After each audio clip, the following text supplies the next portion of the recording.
आप देख रहे हैं एलएल इंडिया न्यूज। हम है लाल जी। पक्ष न विपक्ष, हम है निष्पक्ष। जो दिखेगा उसे दिखाएंगे, सच को आप तक लाएंगे। सच्ची अच्छी खबर देखने के लिए एलएल इंडिया न्यूज को सब्सक्राइब जरूर करें। एससी ओबीसी सरकार बनाता है, फिर भी उसी की बहन बेटियां लाठियां खा रही हैं। मोबाइल छीना जा रहा है, कान की बालियां तक तोड़ी जा रही हैं, घसीटा जा रहा है। अखिलेश जी को सदन में आवाज उठानी पड़ रही है। अखिलेश जी के समझ में आ गया है कि बहुजनवाद ही समाजवाद है, बहुत जनों से समाज बनता है, इसलिए हम बहुजनवादी हैं, फिर समाजवादी हैं। कुछ यादव समाज के लोग कहते हैं हमारा इतिहास चंद्रवंशी है, हम सबसे ऊपर हैं। उसी प्रकार पासी समाज कहता है हम पहले राजा था, हम सबसे ऊपर हैं। सबके ऊपर सब हैं तो नीचे कौन है? आपकी श्रेणी क्या है? सोचो। जिस दिन एससी ओबीसी एक हो जाएगा उस दिन जाति खत्म हो जाएगी। मुट्ठी भर के लोग राजनीति सत्ता से बाहर हो जाएंगे। सोचना पड़ेगा, हमेशा के लिए इन लोगों को रोना पड़ेगा। अगर एक नहीं हुए तो तुम लोगों को रोना पड़ेगा। आगे दिखा रहे हैं सपा मुखिया अखिलेश यादव जी की दहाड़, सदन में किस तरीके से दहाड़ रहे हैं। आप पूछ लीजिए इनसे। ये जो 69,000 जो भर्ती का सवाल है, शिक्षकों का सवाल है, क्या नेता सदन यही आपका नारी बंधन है? आप लड़कियों को पीटेंगे, अपमानित करेंगे, उनको लाठी पड़वाएंगे, चिन्हित करके अधिकारियों को पोस्ट करेंगे, ये अधिकारी इसको मारेगा, ये पुलिस का इसको छेड़ेगा। ये सरकार का काम नहीं है। अध्यक्ष महोदय, सरकार का काम नहीं है। अगर आप वाकई में महिलाओं के पक्ष में, नारी बंधन के पक्ष में, और जो नए सदन में वो पास हुआ है बिल, अगर उसके पक्ष में 1% भी है तो आपको उन बेटियों को, बहनों को बुला करके बात करनी चाहिए थी कि आखिरकार क्या नाराजगी है। और अध्यक्ष महोदय, अगर नेता सदन को नहीं पता है कि एफिडेविट क्या लग रहा है सरकार की तरफ से, मैं ये भी सुन रहा था, सरकार कहती है ये जुडिशियल मामला है, प्रिजुडिस है। अगर ये मामला है तो ये बताए सरकार ने एफिडेविट क्या दिया है कोर्ट में?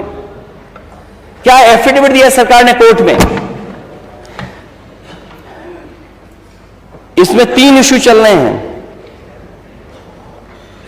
कट ऑफ मार्क्स, दूसरा इश्यू है रॉन्ग क्वेश्चन आना क्वेश्चन पेपर में, तीसरा आरक्षण का।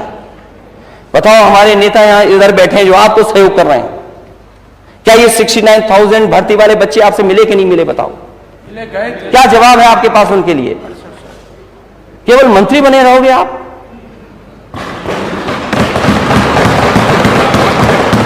क्या मंत्री बने रहोगे इसीलिए आप उनके लिए साथ ये करोगे व्यवहार? आप बताइए, रॉन्ग क्वेश्चंस आए, कट ऑफ मार्क्स में उनके साथ हुई, आरक्षण को लेकर के हेराफेरी हुई। क्या आपको नहीं पता हेराफेरी? आप तो मोबाइल छीन रहे थे। अगर वो बात कह रहे हैं अपनी, कभी कभी होता है ब्लड प्रेशर होता है कुछ लोगों को, चेक कराना चाहिए। हालांकि जो मशीनें लगाई थी सरकार ने वो सब फेल हो गई, सब मशीनें फेल हो गई। कुछ चल नहीं है तो मुझे नहीं पता। तो आप देखिए कि क्या स्थिति है। कब का एड था? 5 दिसंबर का अटैचमेंट था। 5 दिसंबर का अटैचमेंट था। रिटर्न टेस्ट जून में हुआ 2019 में, और आज तक उन्हें लड़ना पड़ रहा है डबल बेंच की बेंच में। केस अभी भी रेगुलर सुनवाई हो रही है आपकी। और जो एफिडेविट दिया सरकार ने, वो क्या एफिडेविट दिया है? अध्यक्ष महोदय, सरकार एफिडेविट दे रही है, मतलब ऐसा एफिडेविट हाई कोर्ट में लगा रही है सरकार कि जो रॉन्ग क्वेश्चन थे उसका हम 1 नंबर देंगे आपको। ये गलती किसकी थी? क्वेश्चन पेपर में रॉन्ग क्वेश्चन आ जाना किसकी गलती थी? मैं तो अपने जो जाति जनता को मन ही मन में मांग करते हैं, मैं उनसे कहूंगा कि अगर लॉलीपॉप मंत्री नहीं है आप लोग तो ये एफिडेविट जरूर पढ़ना। आप लोग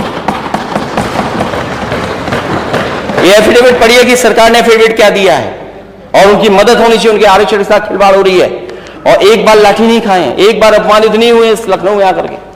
कोई नेता पिछले बिरादरी का, पिछले वर्ग का नहीं बचा होगा जिसका दरवाजा उन्होंने नहीं खटखटाया। इससे ज्यादा शर्म की बात कुछ नहीं हो सकती। इसीलिए अध्यक्ष महोदय, मैंने पीडीए का नारा दिया, पीडीए ही एनडीए को हराएगा। और अगर आपने पढ़ा हो सुप्रीम कोर्ट के चीफ जस्टिस क्या कह रहे हैं, caste is resilient, affirmative action works to dismantle inequalities. क्या खराब बात है ये अगर हम आरक्षण मांग रहे हैं। और पढ़ना चाहिए क्या क्या लिखा उन्होंने। ये उम्मीद जगाता है, आरक्षण आस देता है हमें आगे बढ़ने की, हमें उम्मीद जगाता है। क्या चीफ जस्टिस ऑफ इंडिया ये नहीं कह रहे हैं क्या? आप हम लोगों से कह रहे हैं कि हम क्या करेंगे आरक्षण।